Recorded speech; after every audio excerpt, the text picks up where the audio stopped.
Hi, in this video we are going to explore the geological features created when a hot spot is underneath a continental plate. So again, hot spots are these places in the asthenosphere that are hot enough to melt the lithosphere even without any convergent or even without any convergent events or subduction zones, right? So as you notice, as you may have understood, a oceanic plate consists of a basaltic layer of rock, while a continental plate is made up of basaltic layer and granitic layer. So as you can imagine, the continental crust is thicker than the oceanic crust. So therefore, when you have a hot spot, it's always easier for that hot spot to breach the oceanic floor.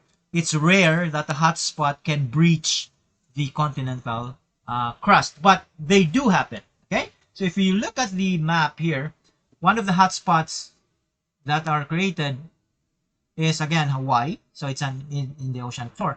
But if you look at here in the US, there's this in Yellowstone National Park.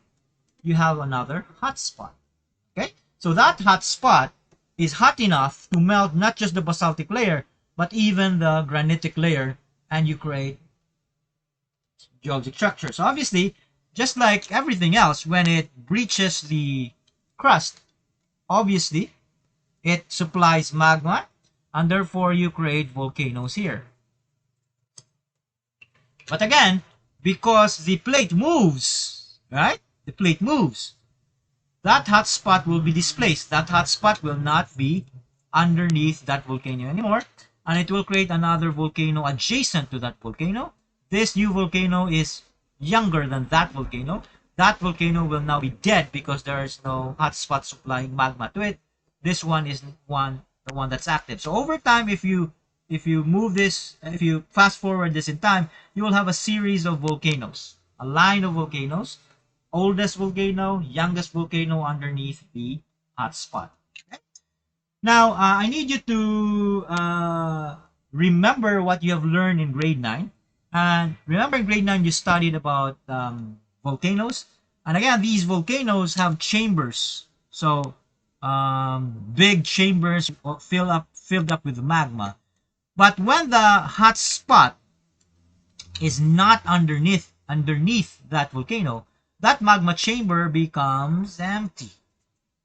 And if it's empty, it's a hollow structure. So if it's a hollow structure, this crater of the volcano might collapse. And when the crater collapses, technically speaking, you call it a caldera.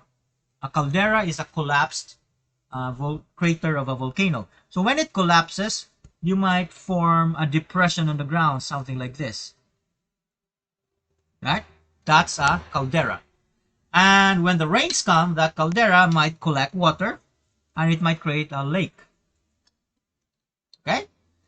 So therefore, because this is a chain of volcanoes, and the volcano here will always be dead because it's not underneath the hot spot anymore.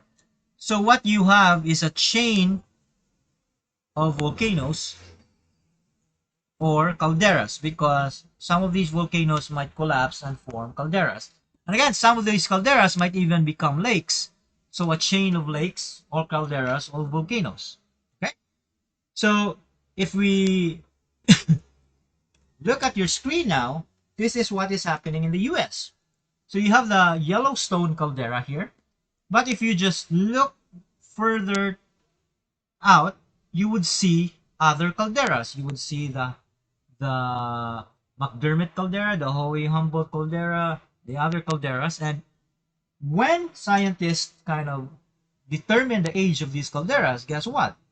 The farthest caldera, which is the McDermott caldera in this infographic, is 16 to 15 million years ago, years old. The Picabo caldera is 10.2 million years ago, and the Yellowstone caldera is 2 million to 600,000 years ago. So you see the same pattern. The oldest structure is always, the farthest structure is always the oldest. And you will see remnants of dead volcanoes. In fact, that's why they are calderas, because they are dead volcanoes. So when volcanoes die and they have chambers that are empty, the crater collapses into a caldera. And some of these calderas have become Great Lakes. Some calderas here have merged into one lake, even if they are really two calderas. But you can see a pattern of calderas here. So that's it. And the Yellowstone caldera, even if it's called a caldera, so it's technically a collapsed crater. If scientists explore today, they can still argue that the magma deposit is still underneath that caldera. So meaning the hotspot is still relatively in line with that caldera underneath the Yellowstone National Park. So yes, there's a volcano here. And since hotspots are not your normal, since volcanoes from hotspots are not your normal volcanoes, hotspots tend to create super volcanoes. Okay, not all hotspots create super volcanoes, but if there's any chance to create a super volcano, meaning a volcano that has 1,000 times bigger magma chamber than normal volcanoes, there is a bigger chance that a hotspot can create a supervolcano than an ordinary convergent boundary.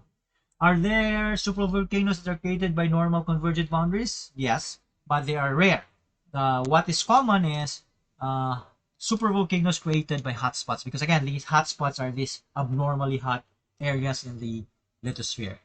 So, what do you get when you have a hotspot underneath a continental plate? You have a series of volcanoes. The farthest structure is always the oldest, and it will contain a remnant of a dead volcano, and it will probably have collapsed into a caldera or even have become a lake. But you have a series of lakes or calderas, and then the last structure underneath that is on top of the hotspot is always the one with the active volcano. And again, that is interesting to me because um, if scientists are asked about 10 ways that the world could end, this is one of it: the explosion of a supervolcano. Remember Mount Vesuvius, when it erupted in the ancient world, it wiped out Pompeii. So imagine a super volcano, and remember, there's also a theory that maybe it's a super. One theory is it's an asteroid that hit the Earth that killed off the dinosaur, but there's also this one theory that maybe it's just a super volcano that erupted, and of course it covered the Earth with dust, so the sun's rays cannot penetrate, the plants die, and therefore when plants die, smaller animals die, and so the bigger animals are the ones that really suffer the most. Smaller animals can survive because they can hide into crevices, so therefore that's why the dinosaurs died and the mammals or the descendants of mammals survived, and eventually mammals became apes and apes became human beings or evolve into human beings. But the point is that it's interesting that we have a super volcano. You might have a super volcano in Yellowstone National Park in the U.S. That's near Montana, boundary of Wyoming, Montana, Idaho, and those area in the U.S. Okay. So again, to repeat, what do you get when you have a hot spot underneath a continental plate? You will have a series of a volcanic arc, a series of volcanoes, and the volcanoes would eventually die. So eventually you will end up with a series of lakes that are formed from calderas that have formed from volcanoes in the past.